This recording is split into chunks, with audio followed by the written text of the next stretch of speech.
Disputes did cast a shadow, but the bright promises of bonhomie chased those shadows away. So much so that a year later, Chinese President Xi came for an informal meeting in Tamil Nadu. The two leaders talked business in Chennai. And in Mahabalipuram, there were two friends reveling in the ancient culture and tradition of greatest civilizations of all times. And then a year later, the two neighbors turned into bickering enemies. Galwan border disputes snowballed into a bigger conflict along the line of actual control in Ladakh.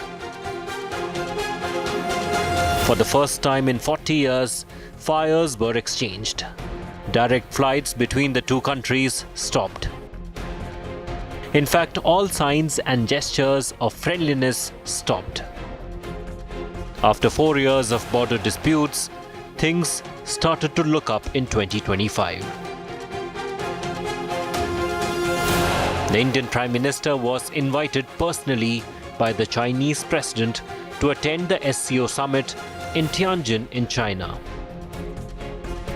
Once again, the dragon and the tiger look each other in the eye and hope for peace and prosperity.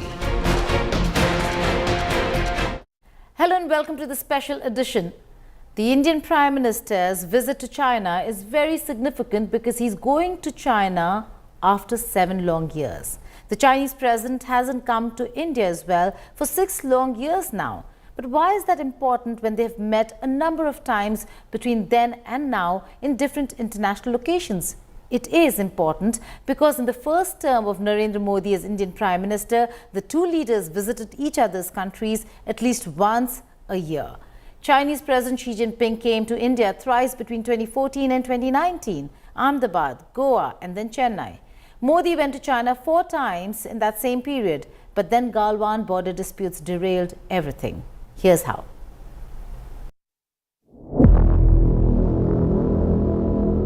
China's port city of Tianjin will host this year's SCO meet. Leaders from 10 Eurasian countries would meet and pave the way for better geopolitical integration. The Prime Minister of India and President of China will be meeting in China for the first time since 2020 Galwan border disputes and COVID pandemic caused both the dragon and the tiger to maintain freezing distance. Things were very different a decade ago. Prime Minister Modi was barely a year old in Delhi power corridors when he visited China and held meetings with President Xi Jinping and Premier Li Keqiang. That was May 2015. The trip served as a quid pro quo for Chinese leader Xi Jinping's late 2014 visit to India. He came to Modi's Ahmedabad in his first official visit to India. There was tremendous personal chemistry between the two leaders that paved the way for $20 billion in Chinese investment pledges as well as 12 different agreements for cooperation across various fields. Xi in return hosted Modi in his hometown, Shanxi. The selfie moment captured became iconic. They held wide-ranging discussions on matters like terror, boundary dispute and confidence-building measures at the summit-level talks. We are two of the world's largest economies and among its fastest growing major economies. We have enormous economic synergies. We also face similar challenges. We have some similar experiences. We have both seen differences in the pace of development in different parts of our countries. Our economic relations are growing rapidly. During President Xi's visit last year, we set for ourselves an ambitious plan to take our economic relations to a new level. A year later, when the duo met again at the G20 summit in Hangzhou, the relations between the two Asian giants had been on a downward trajectory. Over China vetoing India's petitions to ban Jaish-e-Mohammed chief Masood Azhar in the UN Security Council. India cautioned China over the multi-billion-dollar China-Pakistan economic corridor being laid through POK.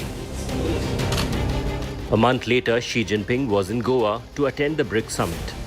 Modi and Xi held fruitful discussions on key issues, including terrorism, NSG, and enhancing trade and investment.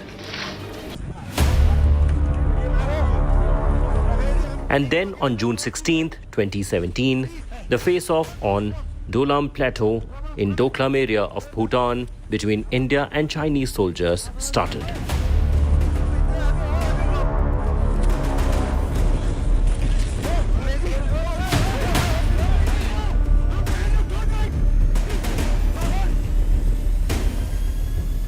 Prime Minister Narendra Modi informally met President Xi Jinping on the sidelines of the G20 summit in Hamburg, Germany in July, and had a conversation on a range of issues. But it was not a formal bilateral meeting between the two leaders, as the atmosphere was not right for official dialogue between Modi and Xi. After 73 days, the Doklam face-off was resolved through diplomatic channels, and Prime Minister Modi and Xi Jinping held a substantive bilateral meeting at Xiamen in September 2017. The course for a new forward-looking round of engagement anchored by fresh mechanisms to ensure calm at the borders was set. The two leaders reaffirmed their understanding that differences shouldn't be allowed to become disputes. सीमा पर अभी भी देखा जाए तो तनाव है। तनाव मतलब स्थिति बेहतर हुई है, लेकिन अभी भी गड़बड़ है। सेना डिप्लॉयड है, 50,000 सैनिक डिप्लॉयड है। भारत अभी भी नज़र रखे हुए है। चीन भी अपनी डेवलपमेंट करता जा रहा है, नए नए बेसिस बनाता जा रहा है। तो ये सब देखते हुए एक तरफ चीन अपने भारत को घेरने की काम कर रहा है, दूसरी तरफ भारत भी सुरक्षा के हिसाब से काम कर रहा है। चौकस रहना पड़ेगा, क्योंकि चाइना का इतना क्लियर नहीं रहता है हिसाब किताब। कहीं पे हम देखते हैं कि उनकी तैयारियां भी पीछे चल रही हैं, साथ साथ भारत को घेरने की भी तैयारी कर रहे हैं। श्रीलंका के साथ संबंध, बांग्लादेश के साथ संबंध, पाकिस्तान, म्यांमार, इसके अलावा बाकी जो देश हैं इनके द्वारा, जिसको स्ट्रिंग ऑफ पर्ल्स कहते हैं, भारत को घेरने का भी काम हो रहा है। यूनाइटेड नेशन में भी वो पाकिस्तान का साथ देते हैं। तो ऐसे में क्या हम इनके ऊपर पूरा भरोसा करें? आज भी कई बार वो अरुणाचल की बात छेड़ देते हैं, कई बार अपने गांव के नाम बदली कर देते हैं। तो ये भरोसा हम तभी कर सकते हैं, पूरा भरोसा तभी कर सकते हैं जब उनके व्यवहार में बदली हो। भारत तैयार है। Roughly 6 months later, Modi-Xi's camaraderie once again made waves during the Heart-to-Heart Summit in the central Chinese city of Wuhan in April 2018. They had a series of one-on-one informal interactions. Doklam wounds were still very fresh. Modi and Xi decided that they will issue strategic guidance to their respective militaries to strengthen communication and to build trust and understanding.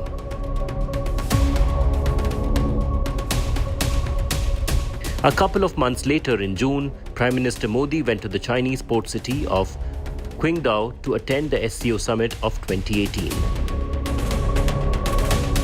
And then finally, in August 2018, India got the Chinese side to reach an agreement to resolve the situation with the disengagement of border personnel at Doklam.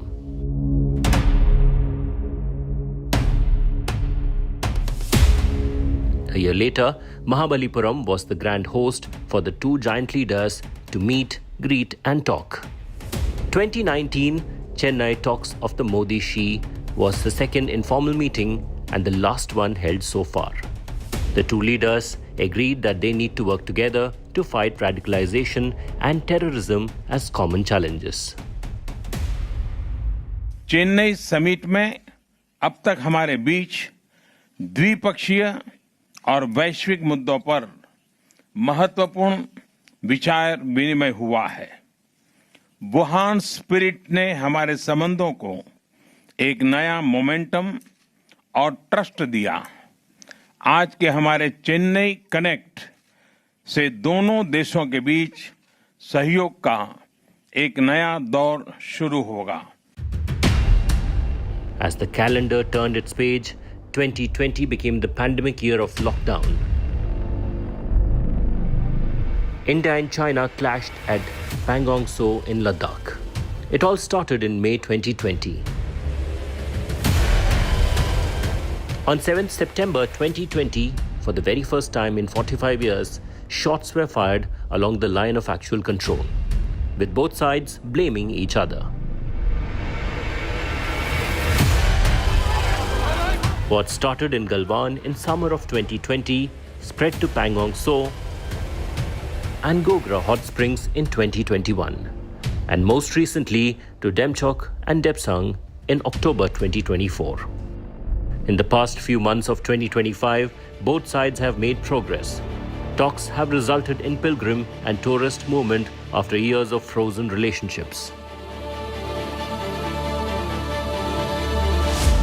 The two leaders haven't met on each other's soil since the 2019 meeting in Chennai, which was Xi Jinping's last India visit.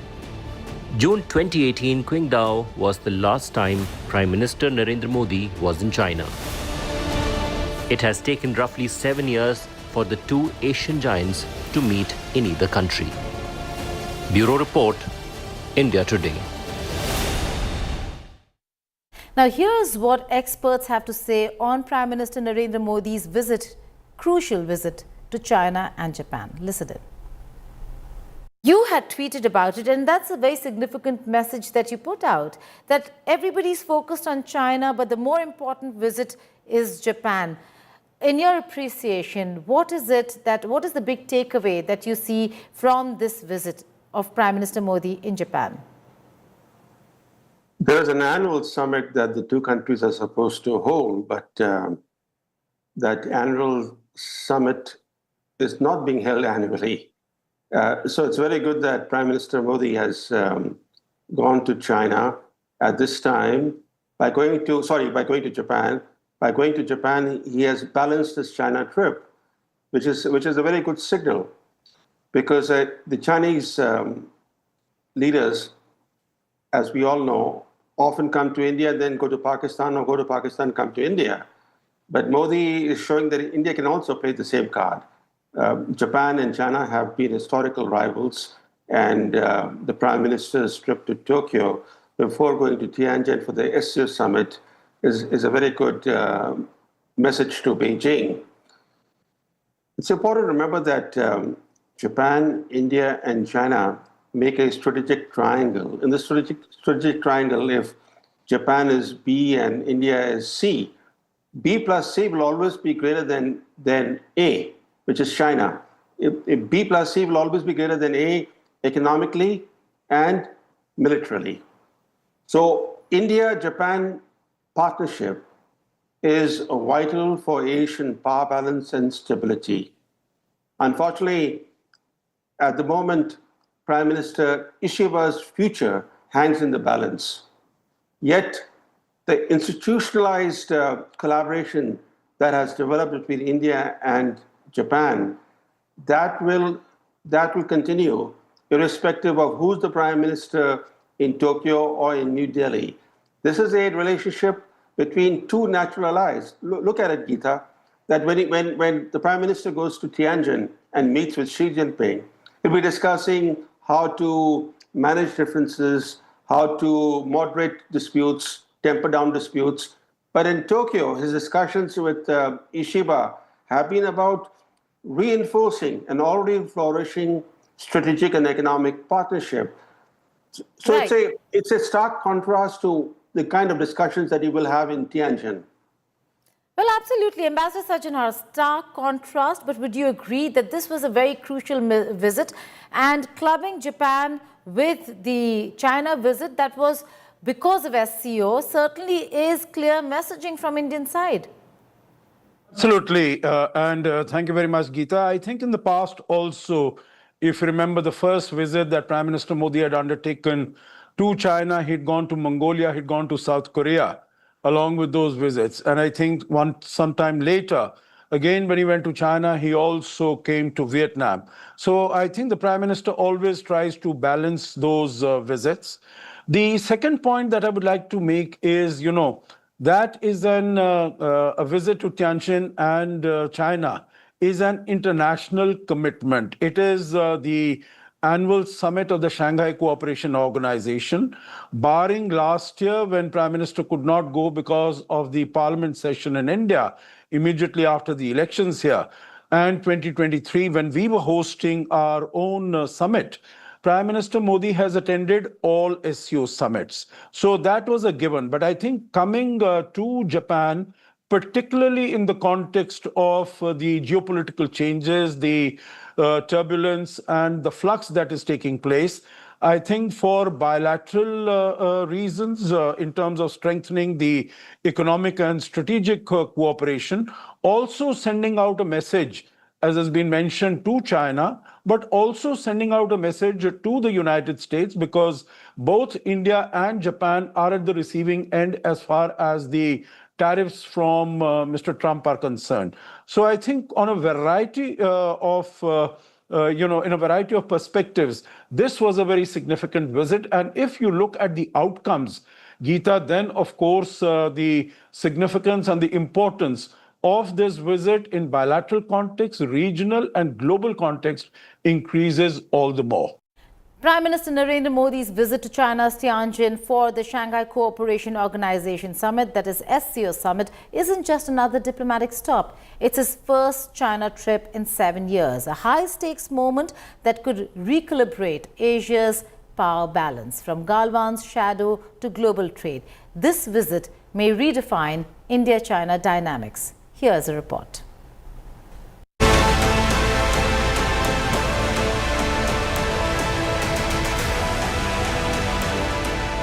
Narendra Modi's upcoming trip to Tianjin for the Shanghai Cooperation Organization Summit is far more than a ceremonial visit. It marks his first trip to China in 7 years, and it could well reshape the balance of power in Asia. Relations between India and China have always been a complex mix of cooperation and confrontation. The 2020 Galwan Valley clashes were a breaking point. Lives were lost, trust collapsed, and ties sank to their lowest in decades. But 5 years on, New Delhi and Beijing appear ready for what some are calling a strategic reset. China was ripped up by Xi Jinping and his actions in 2020, which culminated in Galwan, where 20 brave Indian soldiers lost their lives, and several Chinese soldiers died as well. Now that was a red line, so to speak, between India-China relations, but things have moved on since then. The relationship is not as adversarial as it used to be in 2020. It looked like India and China were going to go to war, but now that seems to have abated. A better sense seems to have prevailed in Beijing, and what we've been seeing over the last couple of months, beginning with the summit in Kazan, was a warming, a thawing of ties between India and China. There was a certain outreach made by China, and India seems to have reciprocated. At the heart of this lies India's foreign policy evolution. Gone are the days of Cold War non-alignment. What we see today is multi-alignment, a deliberate strategy to engage all major powers while preserving strategic autonomy. India is not choosing sides, it is choosing options. आप अगर पुराने record देखेंगे, सदियों तक चीन और भारत एक दूसरे से सीखते रहे हैं और दोनों मिलकर के दुनिया की भलाई के लिए कोई न कोई कंट्रीब्यूट करते रहे। ग्लोबल पुराने जो रिकॉर्ड्स है कहते हैं कि दुनिया का जो जीडीपी का था उसका 50% से ज्यादा अकेले भारत और चीन का हुआ करता था। इतना बड़ा contribution. Economics is a big driver here. Despite tensions, China remains India's second largest trading partner. Yes, the trade deficit bothers New Delhi, but the reality is India's manufacturing ambitions still depend on Chinese components and raw materials. Put simply, India cannot industrialize at scale without some level of cooperation with Beijing. Security is another key layer. The SCO, once focused on fighting terrorism, has now grown into a platform that offers an alternative to Western-led institutions. The SCO was established with the primary goal of countering three evils of terrorism, separatism, and extremism, which continue to remain a challenge. Today, as a regional platform, there is a broader range of sectors of cooperation among the SCO members. For India, active participation ensures its voice is heard in multiple forums without getting trapped in one-sided alliances. Border management is perhaps the most immediate concern. The revival of the long-dormant Special Representatives framework is a breakthrough. Both sides are exploring early harvest solutions, resolving simpler segments of the contested border first, leaving harder disputes for later. It's pragmatic, if not ambitious. Then there's the American angle. Washington's tariff war, particularly under Donald Trump, has rattled New Delhi. India still values its partnership with the US but doesn't want to appear overly dependent. Engaging China helps India widen its options and sends a clear signal. India will not be boxed in. साथ होना ना सिर्फ beneficial है बल्कि global stability और prosperity के लिए भी जरूरी है। और जब 21वीं सदी एशिया की सदी है तो हम तो चाहेंगे कि भारत चीन के बीच में स्पर्धा सब स्वाभाविक है। स्पर्धा कोई गलत चीज नहीं है, इस संघर्ष नहीं होना चाहिए। But let's be clear, this is not a love story. Beijing's tight embrace of Pakistan and its growing naval footprint across the Indian Ocean remain red flags for India. Old suspicions cannot be wished away. Still, the ripple effects of Modi's China gambit could be significant. A revived Russia-India-China trilateral, dormant for over a decade, may re-emerge as all three grapple with Western pressure. That would be a big shift in global power politics. I mean, these are two countries who are neighbors. They lost trust over Galwan and other issues. It is time for these two civilization states realize that neither one of them are going anywhere, that there has to be a resolution to the issues in there. Trust has to be built slowly based on actions, not words. But you have to start somewhere. And while you can have suspicions about anybody, you can point to this and that, the issue is, what is the future? Want a future under the United States where, whoever is in power is going to dictate what you do. And if you fight back, you're involved in an asymmetrical conflict, which is very difficult to win. Or do you want to be a proud nation that determines its own future in a multipolar world where consensus, right, and cooperation are the main key elements? In truth, Modi's Tianjin visit is not about resolving every dispute. It is about creating space. For China, easing tensions with India blunts America's containment efforts. For India, engaging China while staying close to the West is multi-alignment in action. The world is moving towards multipolarity.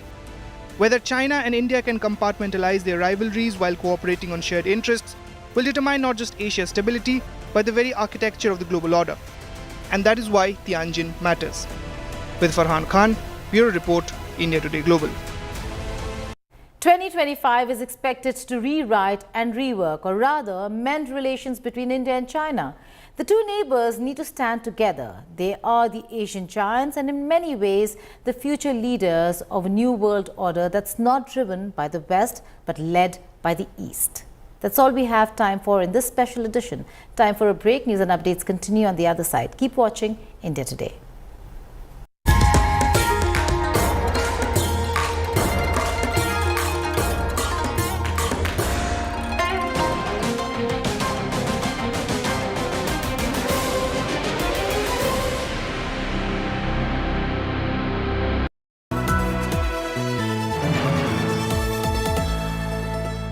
Moto G96 5G. All eyes on you.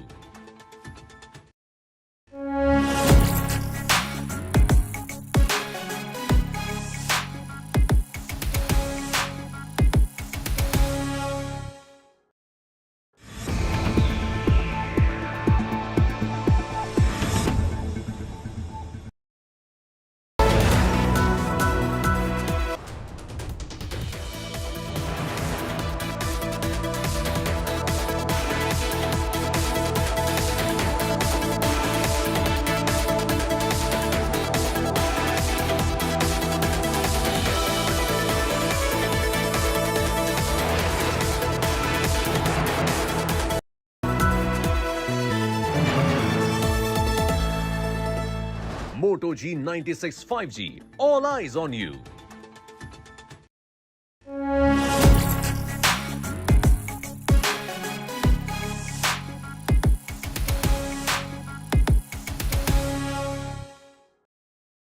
All eyes on you. How has he seen a doll? Gotta have some spin, never blending, dripping in, dripping like so clean. Moto G96 5G. All eyes on you. Hello, Moto. Moto G96 5G. All eyes on you. Hi, here are the top headlines. Presented by Motorola. PM Modi arrives in China to participate in SKO summit.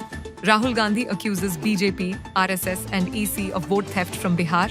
Shivraj slams Trump, says India not dead, but long live economy.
Moto G96 5G. All eyes on you.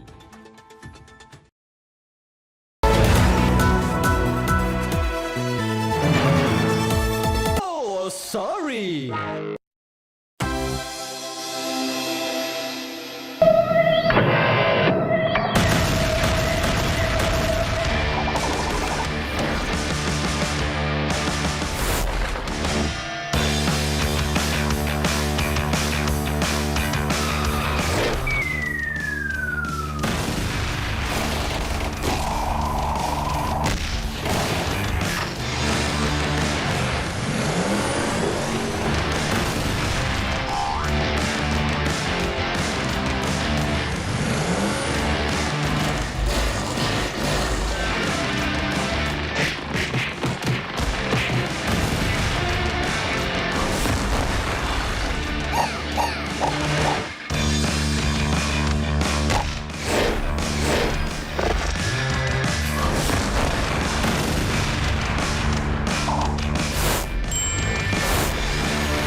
You are watching India Today.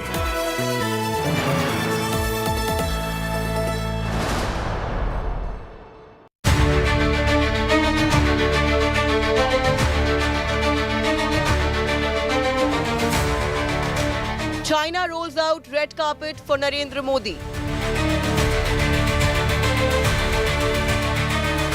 All eyes on high-stake talks and handshake.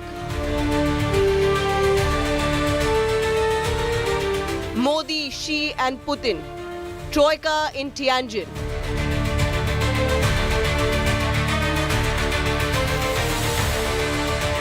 Triple trouble for Donald Trump amid tariff tyranny. Is a new global order in the making?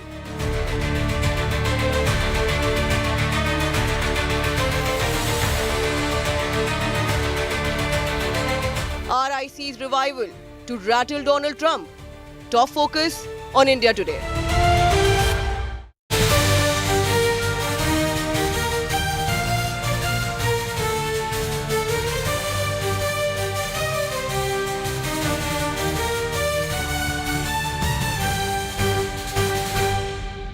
from the points of being an important port city, but also a very important industrial hub. And this is where China is showcasing its industrial power. This is where the 25th Shanghai Cooperation Organization Summit is happening. Now, usually when an SCO summit happens, all the SCO member countries watch these developments very closely. But this meeting is special because it's not just the Eurasian bloc, the Europe and Asian bloc with several giants, India, China, other countries in Asia, but also Russia are looking at this summit very closely. Of course, from what top sources have already told India today, the Western apprehensions of an RIC or a Russia-India-China Troika posing a threat, that's not happening this time. But what's very crucial, the images that you have on your television screen is the grand reception for Prime Minister Narendra Modi when he arrived here after a very successful visit to Japan. And Japan has been one of the main, success stories of the Prime Minister's two-nation visit. Why am I saying that? Look at the agreements that have been inked between India and Japan. It's not just about a bullet train, but it's about the speed of a bullet with which India and Japan economic cooperation, strategic cooperation is being taken forward. Skilled labor and semi-skilled labor, their movement between India and Japan, technology cooperation, economic cooperation, investment cooperation, the eight-pronged offensive to deal with the threats of our times, that's something which is significant. But the optics in Tianjin will also be extremely significant. We have special guests. We'll talk about it in greater detail. But first, we bring you this ground report from Tianjin and the importance of the SCO summit and the bilaterals that Prime Minister Narendra Modi will have, both with the Russian President Vladimir Putin and with the Chinese President Xi Jinping.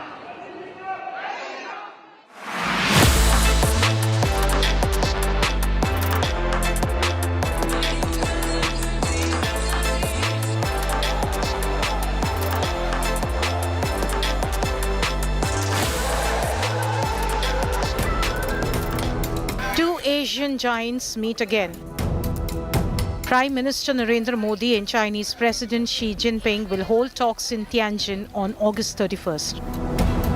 This is Prime Minister Modi's first visit to China since the Galwan clash of 2020, which pushed bilateral ties to their lowest in decades.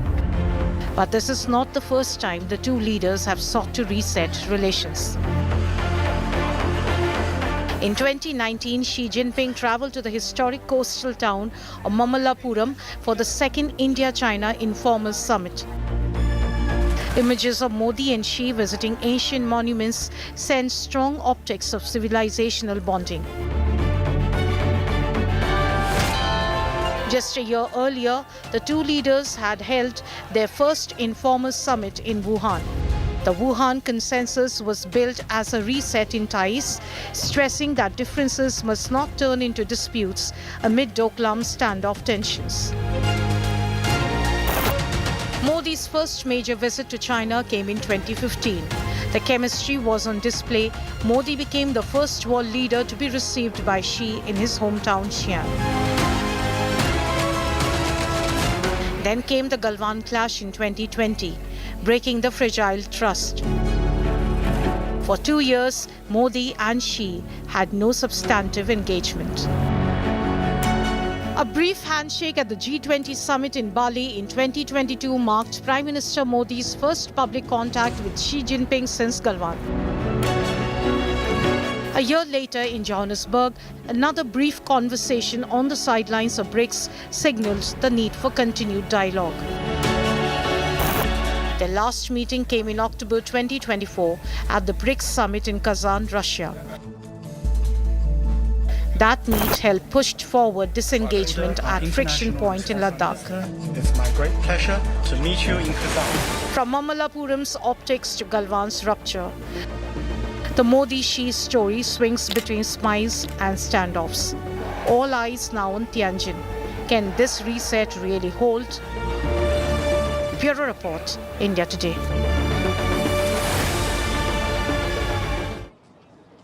One important message that's gone out is one, India does not buckle under pressure. Two, India charts an independent foreign policy. And three, India wants good relations with all partners and friends. In fact, this is one example of India's multi-alignment. The visit to Japan has been extremely successful. There is a lot of anticipation about the meeting with the heads of state, both of China and of Russia. So these are big countries that are meeting and the world is watching. There are apprehensions in the West that the actions of President Donald Trump, the imposition of those 25% additional tariffs, which are seen as sanctions, they're actually pushing India closer to Russia and China. Was that actually the aim that President Donald Trump was moving forward with? There's also the fact that India charting an independent foreign policy is being well respected here. Joining me on this special broadcast, and let's try and make sense of these developments that are taking place. The Prime Minister's visit to Japan, the Prime Minister's visit to China. Will he be going to UNGA in September? Will he meet Donald Trump? Will Donald Trump come to India for the Quad summit, or is Quad now on the back burner? There are so many balls that are up in the air right now. Joining me on this special broadcast is Ambassador Rajiv Dogra, has been our ambassador to Italy, former Consul General in Afghanistan, in Pakistan. Also joining me on this special broadcast is Zorawar Daulat Singh and Robindra Sachdev. They're two very well-respected analysts and foreign policy watchers. And Ambassador Dogra, let me begin by asking you, the Prime Minister's visit to China after his visit to Japan, more for SCO, the bilateral is also being highly anticipated. But do we see this more as an SCO multilateral, or do we see this as some anticipation from the bilateral with President Xi Jinping after the Kazan BRICS summit direction that the two heads of state and government had given to their respective governments? Well, I wouldn't call it exactly a tutti-frutti, sort of a all-in-one, that you have bilaterals and you also attend a sort of multilateral summit. In fact, it is much more important, because it's not only the summit participants who will be interacting, whether bilaterally or across the conference table. The moves here, the meetings here, and the results here would be watched across the world, especially in Washington and even in Tokyo. It will also be watched very closely in some of the other capitals in Asia, including Israel, including Houthis, whose entire leadership has been wiped out yesterday. So there are a number of issues and tricky issues that SCO summit would be catering to and trying to resolve, because there are differences even within the participants.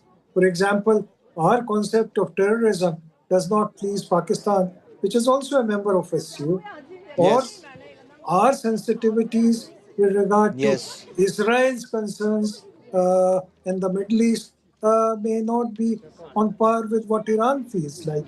But on the other hand, for India and for China, the importance is that this is yet another attempt by Prime Minister Modi. Please don't forget, Prime Minister Modi did not attend last year's summit in Kazakhstan because of the relations with China, which had dipped after Galwan, though that was not the official reason. Official reason was that there was a parliament session going on. So it is yet another attempt by Prime Minister Modi to make at least some kind of a move so that India and China get over the past and hopefully set a new direction so that Galwans are not repeated, encroachments do not cause tension and do not cause what. More importantly, there is also stay with me for a moment, sir, because when the Chinese Foreign Minister Wang Yi visited India, he's member of the Politburo, Zorawar Daulat Singh. He's the foreign minister. He's also the special representative on boundary talks. He said that the friction between India and China did not benefit the people of both the countries, the recent frictions that we saw. Do we see forward movement on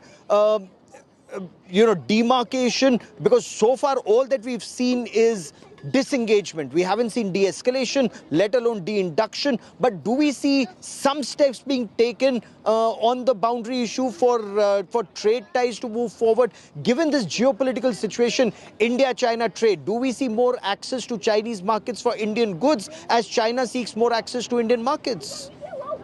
Yeah, well, so the whole point is that is precisely what both leaderships are going to sort of now engage in this big level conversation, that what will be the terms of this new rapprochement, and both sides are going to have to come to some kind of a middle ground. So as far as I see it, the most important, significant impact of this is look at the backdrop, right? The context.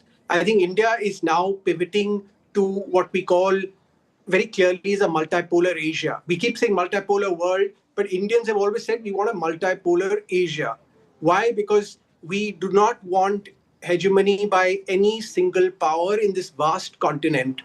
Now, this particular forum is a multilateral arena which has independent great powers. You have, of course, the Russians, you have the Chinese, you have India, and then you have an array of other partners and potential future participants. So I think what Indian side is signaling is that I think it had invested so much in what was called the unipolar world. That world is now kind of fading away rapidly. It's behind us. And India is tiptoeing into what is going to be a new world order. The India-China relationship is a central part of what that new world order will look like. There are going to be differences. There's going to be no magic silver bullet in this summit.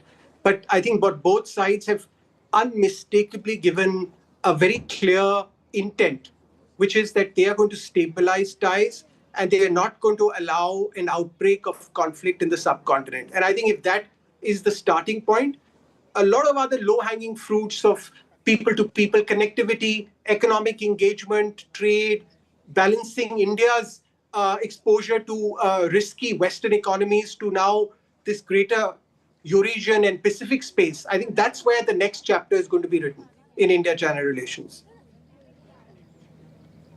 So it's already, some steps have been taken. India has taken some very bold measures, standing up to the United States of America, Robindra Sachdev. I will come to Japan and that big takeaway from Prime Minister Narendra Modi's visit to Japan in terms of those 8-pronged strategy to improve ties, bilateral ties. It's almost with the speed of a bullet train that they want to take this relationship forward, especially both skilled and semi-skilled labor interaction between the two countries, engagement between the two countries, investment in defense, investment in India. But before that, how would the United States of America be viewing Prime Minister Narendra Modi's meeting with President Xi Jinping tomorrow and with the Russian President Vladimir Putin day after? Those sources seem to indicate that a Russia-India-China trilateral at a summit level is not happening. Well, thank you, Gaurav. A pleasure to be with you, sir, and with our esteemed panel. A couple of things, in your opening comments, you laid out that it's optics playing out and, much of it, and of course, how is it being viewed in different world capitals. I see it as optopolitics. That is a layer of optics on the underlying geopolitics. We are in an era where it's optopolitics playing out in a way, right? That's one. Secondly, I think after COVID, the world started to reboot, restart, and then the Ukraine war happened, geopolitical fissures. The world right now is in a new mode of, as we are all saying, new world order is under construction. There is no world order, it seems right now, there's a lot of flux, right? So it's a matrix which is under construction right now. And in this matrix, absolutely right, all moves by all, at least the heavyweights of the world are being watched by each other as to what impact they could have on the others also. So that's how we look at it. Here, I would like to make a small submission. There is talk of Russia, India, China, and the trilateral, notional maybe. My submission is that we should name it IRC, whatever the notional is. If it happens, not happens, etc. That is India, Russia, China. Okay. In some years, let's say, wherever this framework becomes, if it becomes more formalized, there is always something to be said for agenda setting. So our agenda setting should be, when I use at least, and I'm suggesting it should be IRC. Now, that said, yes, a multipolar world, I think that's a very important one. And when India says, I think Minister Jaishankar said it in his meeting with Wang Yi a week ago, India is implying that China, yeah, sure, but in Asia, you will not be the only pole. See, there's one thing if we say we are looking at a multipolar world, that means, okay, there can be other poles. But when we say specifically we want a multipolar Asia or multipolarity in Asia, that means we are conveying to China that in Asia also there will be multiple poles. And of course, we are there ourselves as such. Now, that said, yes, this is coming at a historic time. No, It but happens every year. we've stood up to the United States of America. We've stood up to the United States of America. We've not let US bully India. We continue to take oil from Russia, and that message has gone across the world. Ambassador Dogra, in your appreciation, when we say we also want a multipolar Asia, not just a multipolar world, is there a meeting of the minds there? When we say we want more access to the Chinese markets, the trade deficit, which is $100 billion in China's favor, it really is not good for the Indian economy. How do you make inroads and headway in that direction, sir, maintaining peace and tranquility at the borders? Well, firstly, as far as the multipolar issue is concerned, it's not like UN Security Council, whose membership is determined by a select few and then awarded to someone or the other. Multipolar is a fact of life, and the fact of life is, for example, India standing up to USA. Which other country in the world has done that? So we are already one of the poles, be it Asia, and I think soon to be regarded also as an important consideration in the world. Not world affairs, but in the world whose voice has always mattered from 1950s onwards and is going to matter increasingly in a world that is dominated by Mr. Trump. The second thing is your question as to what we can sell to China. China has to open up to us because it's not just a question of tariffs, but there are non-tariff barriers which China imposes on us. And there are actions of China. For example, they've withdrawn all the engineers from Apple factory in India. Those should not be done. So if there is to be a reasonable, equitable relationship, then the arms should be wide open, which China is not doing at the moment.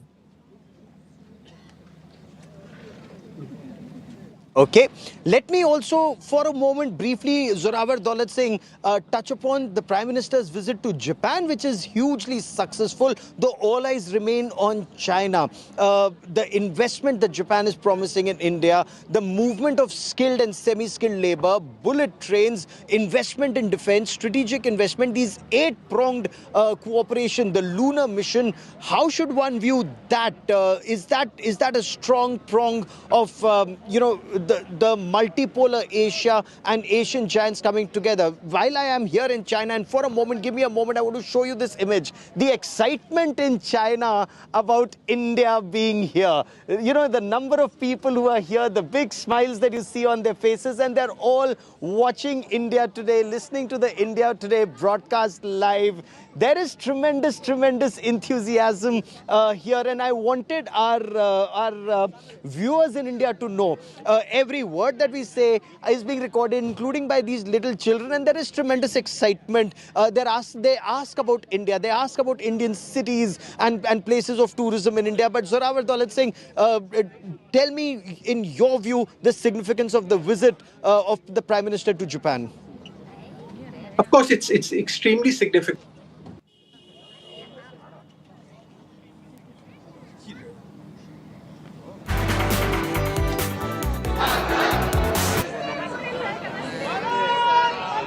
Okay, give me a moment. I'll try and reestablish that link with Zorawar Daulat Singh in just a moment. But Robindra Sachdev, you want to weigh in? This is Ambassador Dogra. Asia in a way standing tall in the face of American bullying, isn't it? Well, exactly. And the timing is interesting because, Russia is in a big conflict with Ukraine. And still, Mr. Putin has found time to come here, attend the summit, then stay on for the defense parade, which China is organizing. There is also Iran, which is here, Pakistan, which is here. And a number of guest countries like Turkey. So it's an assembly of countries who count in the world, maybe not in terms of their power, but in terms of their potential as a voice. India is, as I said earlier, is a leading voice. But let me also introduce a note of caution. This does not mean that a new world order is forming. That will take years. That will take a lifetime. The present world order will not be replaced in a hurry because it is served with, and it has backers behind it who would not like it to be broken, tinkered, or amended against their wishes.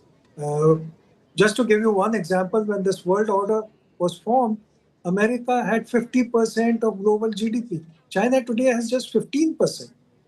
So we have to look at the issue realistically. Yes. But what is important is that America, I don't mean Trump, but American foreign policy and strategic experts would be watching this assembly very, very carefully because of the long-term implications it would have for America and its foreign policy. It would also be watched very carefully in capitals in So Europe.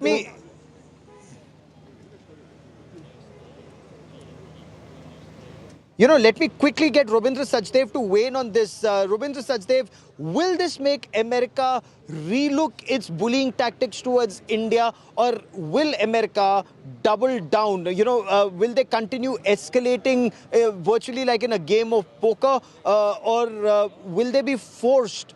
Looking at the way India is standing tall, looking at the way India wants to accommodate American concerns, India wants to accommodate everyone's concerns and move forward, which is our civilizational philosophy. However, if America thinks that India will kowtow to Donald Trump at the White House, that clearly doesn't seem to be happening. So what will America do in your view? America will not, back down or step back from what it is doing with regards to India. I mean, a few things could be that, depending on how the Ukraine conflict proceeds, and if Putin is still, kind of going strong, then America could, in fact, tariff India even more. Right now, we have 25% tariff on oil, right, because of oil. America could say, guys, it goes up to 50%. It could go that way also, that route also, right?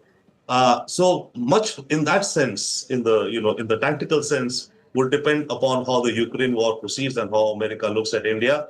But overall, I don't think, and in fact, rather, there are already talks by Pete Navarro and other advisors of Trump who believe in this philosophy, and they would say that, look here, India is posing up to a dictator. That is China. In fact, that's what Navarro said yesterday, that India should look and, rethink that, does it stand with democracies or with autocrats and dictators? So America will keep on pushing under the present Trump dispensation, perhaps along that line of thought. But at the same time, yes, in the long term, our strategic interests with America are too deep and embedded. But unfortunately, on a small model, we might be at a fork in the road.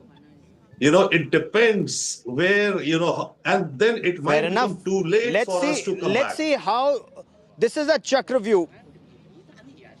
Okay, I don't think so, but I will I think that India is navigating this Chakravyuh very effectively, and perhaps in the long run, America, that is equally invested in a relationship with India, if it is, then it will too have to perhaps back off. Whether it's in the Trump era or after 3 years remains to be seen. Both countries have invested 25 years plus post the Pokhran nuclear test, sanctions and the Kargil war into that relationship. But this is a story we'll be tracking very, very closely. Just before I flew in here to Tianjin, I had caught up with India's Parliamentary Affairs Minister Kiran Riiju on what was happening in the Parliament, all the tamasha that was happening in India's Parliament, and on the 130th Constitutional Amendment Bill. Whether that was a step in the right direction, or was the opposition right in saying that this is actually a police Raj coming in India? His answers, and that's quite a combative Kiran Riiju there. That big India Today exclusive Chakravyuh interview coming up. Stay with us. That is all I have for you from Tianjin for the moment. Many thanks for watching. Let me quickly leave you with these images of people in Tianjin saying Ilu Pingan or bye-bye. Ilu Pingan.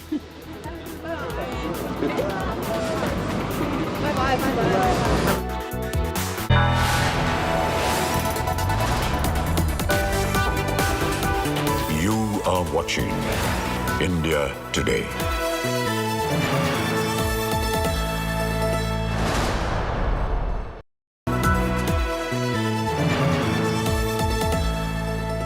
Mangaldeep, दिल से करो बात भगवान के साथ। मंगलदीप धूप cons 2 गुनी खुशबू के साथ दे पूजा का बेहतर अनुभव।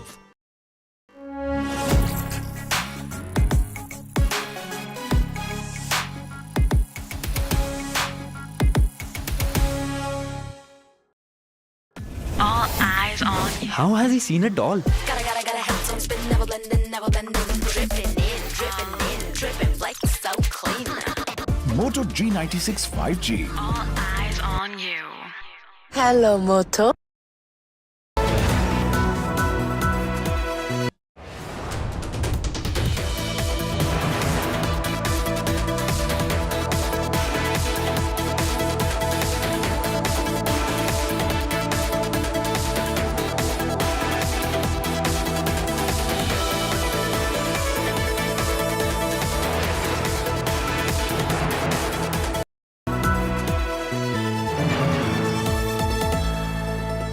मंगलदीप, दिल से करो बात भगवान के साथ। मंगलदीप धूप कोन्स 2 गुनी खुशबू के साथ दे पूजा का बेहतर अनुभव।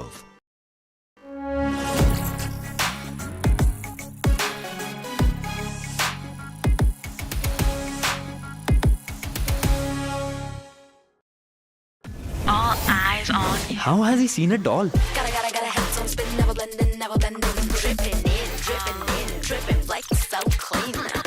Moto G96 5G. All eyes on you. Hello, Moto. Moto G96 5G. All eyes on you. Hi, here are the top headlines. Presented by Motorola. PM Modi arrives in China to participate in SKO summit. Rahul Gandhi accuses BJP, RSS and EC of vote theft from Bihar. Shivraj slams Trump, says India not dead but long live economy.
And welcome to a special edition of the Chakravyuh podcast. I'm Gaurav Savant. Between the government and the opposition, the battle lines are clearly drawn, and caught in midst of this Chakravyuh is Kiran Riiju, the Parliamentary Affairs Minister. He joins us on this special broadcast. Sir, welcome. Thank you. Sir, in 2012, the then Parliamentary Affairs Minister had said it costs about 75 lakhs an hour to run the Parliament. This time, about 83 hours were wasted in running that Parliament. So going by 2012 figures, about 62 crore rupees were wasted in the Lok Sabha and 60 crore wasted in the Rajya Sabha. So who's responsible for this wastage of the taxpayers' money?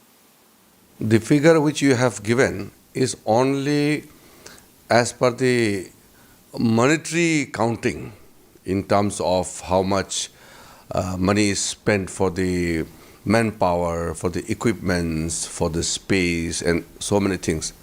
But what about the time of the members? The most precious is the time. True. Wastage of the time of the members and the staff of the parliament, that cannot be assessed. The quantum cannot be drawn from the monetary figure. Imagine the Parliament of India, the representatives of every parliamentary constituencies and the Council of States being put under ransom by few of the greedy political leaders is extremely unfortunate, and also people are watching. So not functioning the parliament as per the desire of the people of the country is a sin committed by these people. When there are issues to be raised in the parliament, you can raise it, you can protest it. That is why I have stated many times there is difference between opposition and obstruction. Opposing the government or criticizing the government is the right of the members. But to stall the parliament, to obstruct the functioning of the parliament itself, it amounts to dereliction from the duty. So I will not merely quote what the then Parliamentary Affairs Minister said. My point is much bigger. When the temple of democracy doesn't function, it causes huge damage to the democracy itself. The polity of India is dependent on how our House of Legislatures function, because parliaments and assemblies are the melting point where all different ideological background people come together and they discuss and debate for the nation. So the cost is extremely high. So why aren't these discussions and debates happening in Parliament? It's the job, the opposition says it's the job of the government to ensure Parliament functions, and you are the Parliamentary Affairs Minister, so you are the Arjun in this Chakravyuh. How will you ensure the Parliament functions? Monsoon session has, I'm sure you're equally disappointed with the record, and if I may, just look at the numbers. Productivity in Lok Sabha, 31%. Productivity in Rajya Sabha just barely higher, 39%. 120 hours available, only 37 hours discussions held. Technically speaking, the functioning of the parliament as per the timetable set, it is a reflection of how much the parliament has run through the session. But from the point of view of productivity, there is a slight difference from the projection which you have shown and what actually it is. From my point of view and from the government's point of view, this monsoon session of the parliament has been by far the most productive session. Why?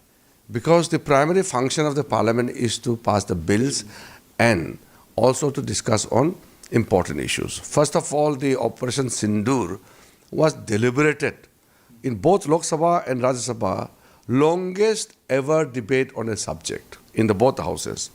It's a record-breaking session. Secondly, the numbers of bills passed. It's very difficult to recall in the past so many bills are passed in one single parliament session.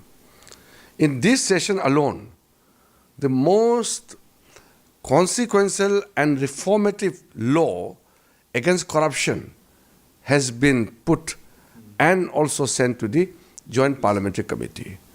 So this is a very important one where constitutional amendment is required, where the sitting chief ministers, union ministers, even prime minister will have to come under the scrutiny of the law. Thereby, if you do corruption, you'll have to go to jail. If you go to jail, you have to leave your post and position. This is such an important matter for every Indian. And then, of course, there are important bills like online gaming. In today's time, it is so critical to ensure that the youth of India do not get themselves caught in the gambling. You know, there's a difference between skill and gambling. And gambling, absolutely. So it has been clearly demarcated. So this bill has been passed. The taxation bill, the biggest ever tax reforms, it is passed in this session. And the National Sports Governance Bill, and the shipping bills, the merchant bills, the reservation of tribals in the assembly in Goa, and then so many important bills like Mines and Minerals Amendment Bill was passed. The IIT, IIM bill was passed. So these are some of the most critical bills passed in this parliament session. The only thing which I am not happy is the discussion did not take place. That's the point I was coming to. It takes 2 minutes to pass a bill, 32 minutes on that crucial sports So that is bill. why, from the nation's point of view, from government's point of view, our intention is to bring good bills for the nation, and it has been done. So tell me this. But I feel sorry for the opposition MPs, especially the young, talented MPs. When we came to the parliament as a young MP, we got to learn so many things because there used to be healthy debates and discussion. Opposition ruling, you know, there was camaraderie in terms of exchange of words. You know, you use banter against each other. There were, at times tense, but at times light moments in the parliament.